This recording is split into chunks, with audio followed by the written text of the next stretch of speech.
അപ്പൊ എല്ലാവർക്കും നമസ്കാരം. അപ്പൊ ഇന്നത്തെ നമ്മുടെ പരിപാടി എന്താണെന്ന് വെച്ച് കഴിഞ്ഞാൽ ഇത് നല്ല അടിപൊളി പയർ, നല്ല നാടൻ നല്ല കിളുന്ന സാധനമുണ്ട് ഒടിഞ്ഞു വരുന്നത്. അപ്പൊ ഈ സാധനം വെച്ചിട്ട് നമ്മള് സാധാരണ എല്ലാവരും നമ്മുടെ മെഴുക്കുവരട്ടിയോ തോരനോ ഒക്കെ അല്ലേ ചെയ്യുന്നത്. പക്ഷെ ഇന്ന് നമ്മൾ ചെയ്യുന്നത് എന്താ വെച്ച് കഴിഞ്ഞാല് വ്യത്യസ്തമായൊരു അതെ, ഇത് മെഴുക്കുവരട്ടിയുടെ വലുപ്പത്തിൽ തന്നെയാണ് നമ്മൾ അരിഞ്ഞെടുത്തിരിക്കുന്നത്. പക്ഷെ ഇതിന്റെ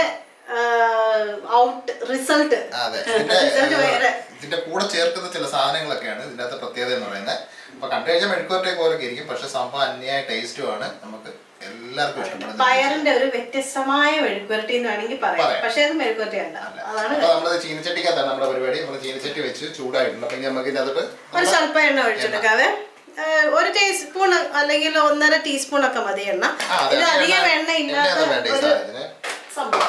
ഇനി നമുക്ക് ഇതിനകത്തോട്ട് നമ്മളുടെ നല്ല ജീരകം. സാധാരണ നമ്മൾ മെഴുകുവരട്ടിക്ക് ജീരകം ഒന്നും ഇടാറില്ലല്ലോ. പക്ഷെ ഇപ്പൊ നമ്മൾ ഇതിന്റെ അത് നല്ല ജീരകം ഇട്ട് കൊടുക്കുകയാണ്.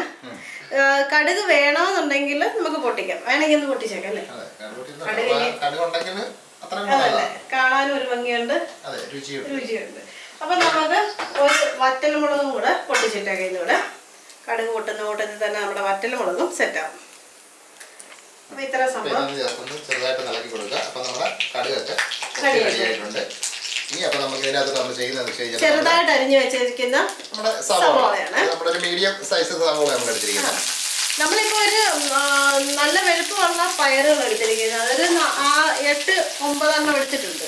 ഇത് ഉണ്ടല്ലോ അത്യാവശ്യം എന്താ പറയുക, നല്ല നീളമാണ്, അത്യാവശ്യം നല്ല വണ്ണമാണ്. പക്ഷെ നാടൻ പയറാണ് കേട്ടോ. കണ്ടു കഴിഞ്ഞാൽ ചിലപ്പോൾ തോന്നുന്നു നമ്മുടെ നമ്മുടെ നാട്ടിലൊക്കെ പുറത്തുനിന്നൊക്കെ വരത്തില്ലേ പയറ്.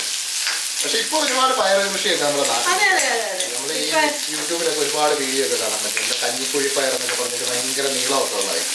ഇതേകദേശം അതുപോലൊക്കെ ഉണ്ട്. നല്ല നീളമായി.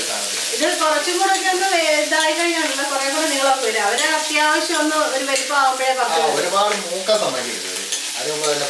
പിന്നെ അത് തന്നെ ഉണ്ടല്ലോ നല്ല കിളുന്ന പയർ കിട്ടും. അപ്പൊ ആ കിളുന്ന പയർ ഇങ്ങനെ ഒടിച്ചെടുത്തിട്ട് അതങ്ങോട്ട് കൂട്ടാൻ വെച്ച് കഴിഞ്ഞാൽ അതിന്റെ കിടുത്ത സാധനമാണ്. അതെ, പിന്നെ വേറെ പ്രത്യേകത നമ്മുടെ നാട്ടിൽ കിട്ടുന്ന ഒരുപാട് മറ്റേ വിഷവും കാര്യങ്ങളൊന്നും അടിച്ച പച്ചക്കറികളൊന്നും അങ്ങനെ വരത്തില്ല. അതൊന്നാമത്തെ കാര്യം തന്നെ മിക്കുന്നുണ്ടല്ലോ വീടുകളിൽ തന്നെ കൃഷി ചെയ്യുന്നത്. അപ്പൊ അവര് വീട്ടിലെ വേസ്റ്റും അങ്ങനെയൊക്കെയുള്ള കാര്യങ്ങൾ മാത്രം ഇട്ടിട്ട് വളമൊന്നും വേണ്ട. ഒരു പ്രത്യേക ടൈപ്പ് മണ്ണാണ് ഇവിടുത്തെ. നമ്മളെ ഈ താമസിക്കുന്ന വഴി നമ്മുടെ ബിൽഡിങ്ങിന്റെ ഒക്കെ ചുറ്റും കൃഷിയാണ്, കംപ്ലീറ്റ് കൃഷിയാണ്.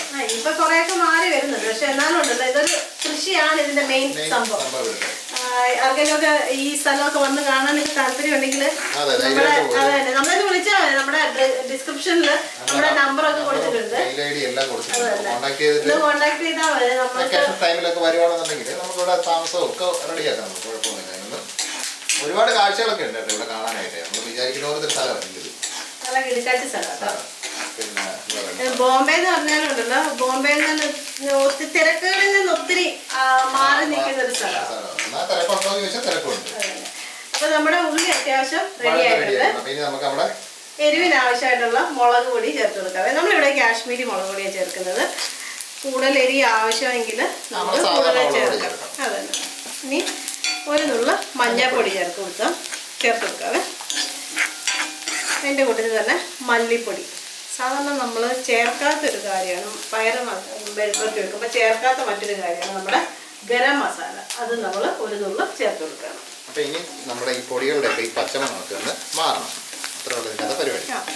ഇനി അതാണ് അടുത്ത പരിപാടി. പറഞ്ഞാൽ ഈ അത്യാവശ്യം മീഡിയം ടു ഹൈ ഇരിക്കുന്നത്, ഒരുപാട് തീ കൂട്ടണ്ട.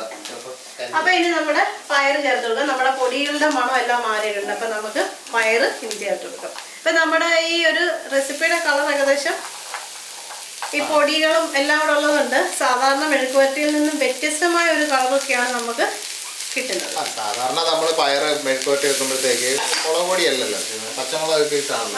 സവോള മുറിച്ചിട്ടിട്ട് പച്ചമുളകും കീറിയിട്ട് ഉപ്പൂടിടാം.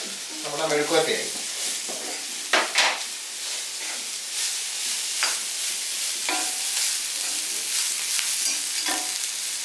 ഇനി നമുക്ക് ഇതിൻ്റെ അകത്ത് ഒരു സ്വല്പം വെള്ളം കൂടി ഒഴിച്ചു കൊടുക്കാവേ.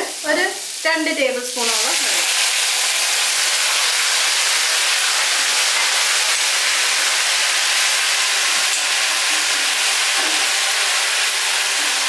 നമുക്കത് അടച്ചു വെച്ച് വേവിക്കാം. അപ്പൊ നമുക്ക് ഒന്ന് തുറന്നു നോക്കാം. അത്യാവശ്യം നന്നായിട്ട് വെന്തിട്ടുണ്ട്. ഇതിപ്പോ 3/4 ഭാഗം വെന്തിട്ടുള്ളേ. ഇനി നമുക്കൊരു വെള്ളമൊക്കെ വറ്റി 3/4 ഭാഗം വേഗം ചെയ്ത് ഇനി നമ്മൾ ഇതിനകത്ത് തക്കാളിയാണ്, ഒരു തക്കാളി മുഴുവനും നല്ല ജ്യൂസുള്ള തക്കാളിയാണ് നമ്മൾ ചേർത്തെടുക്കുന്നത്. ഇനി ഇത് നമുക്ക് നന്നായിട്ടൊന്ന് ഇളക്കി കൂട്ടിയെടുക്കുക. ഇപ്പം നമ്മൾ ആദ്യം ചേർത്ത് ഉപ്പ് പോരാന്നുണ്ടെങ്കിൽ ഇപ്പം ഈ തക്കാളിക്ക് കൂടെ ആവശ്യമായിട്ടുള്ള ഉപ്പ് ചേർത്ത് കൊടുക്കണം. നമുക്കൊരു സ്വല്പം ഉപ്പ് കൂടെ ചേർത്ത് കൊടുക്കും. കാരണം നമ്മൾ ആദ്യം പയറിന് ആവശ്യമുള്ള ഉപ്പ് മാത്രമേ ചേർത്തുള്ളൂ. അന്നേരം തന്നെ തക്കാളിയുടെ ആവശ്യത്തിനോട് ഉപ്പ് ചേർത്താൽ ഒരു കുഴപ്പം പറ്റുന്നത് വെച്ചാൽ ഈ പയറില്ലേ കൂടുതൽ ഉപ്പാണ് പിടിക്കും. അപ്പോൾ പയർ നമ്മൾ എടുക്കുമ്പോൾ തക്കാളിക്ക് ഉപ്പ് കാണത്തില്ല, പയറിന് ഭയങ്കര ഉപ്പ് കഴിക്കും. നമ്മൾ 2 തവണയായിട്ട് ചേർക്കും. അപ്പം അങ്ങനെ തന്നെ ചേർക്കുന്നതല്ലേ. അപ്പം ഇതൊന്ന് അടഞ്ഞിരുത് ഒന്നുകൂടെ വേകട്ടെ. അപ്പോൾ അതെ നമ്മുടെ പരിപാടിയെല്ലാം കഴിഞ്ഞു. സംഭവം നല്ല അടിപൊളിയായിട്ട് റെഡി ആയിട്ടുണ്ട്. എന്താ നന്നായിട്ട് നമ്മുടെ തക്കാളിയൊക്കെ റെഡിയായി. തക്കാളി അങ്ങ് വെന്തങ്ങ് കുഴയാണ്. അത് തന്നെ. പിന്നെ നമുക്ക് ഏറ്റവും അവസാനമായിട്ട് നമുക്ക് കുറച്ച് കറിവേപ്പില ഇടാം. ഇത് മല്ലിയിലേക്ക് ഇഷ്ടമുള്ളവർക്ക് മല്ലിയില വേണമെങ്കിൽ ഇടാം. നമുക്ക് കറിവേപ്പില ഇടാം. അപ്പോൾ ഉണ്ടല്ലോ ഇത് സംഭവം ചോറിൻ്റെ കൂടെ നല്ല അടിപൊളി ഒരു കോമ്പിനേഷനാണ് ഈ സാധനം. അപ്പോൾ എന്തായാലും ഇത് പയർ കിട്ടുമ്പോൾ ചുമ്മാ മെഴുക്കുവരട്ടി വെക്കാതെ വെക്കുന്നത്. അപ്പോൾ ഇതുപോലെ വ്യത്യസ്തമായിട്ടൊന്ന് ചെയ്ത് നോക്കുക. സംഭവം അടിപൊളിയാണ്, നല്ല ടേസ്റ്റാണ് സാധനം. അപ്പം ചെയ്തിട്ട് അതിൻ്റെ അഭിപ്രായമൊക്കെ അത് പറയണം.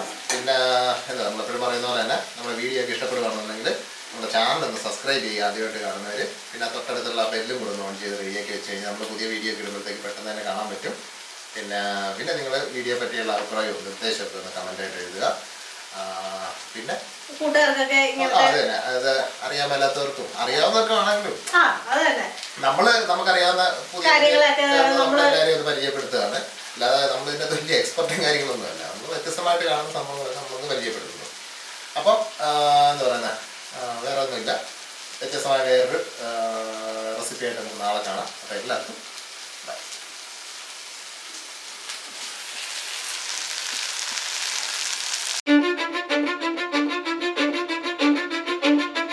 Cause I don't give a fuck what you say.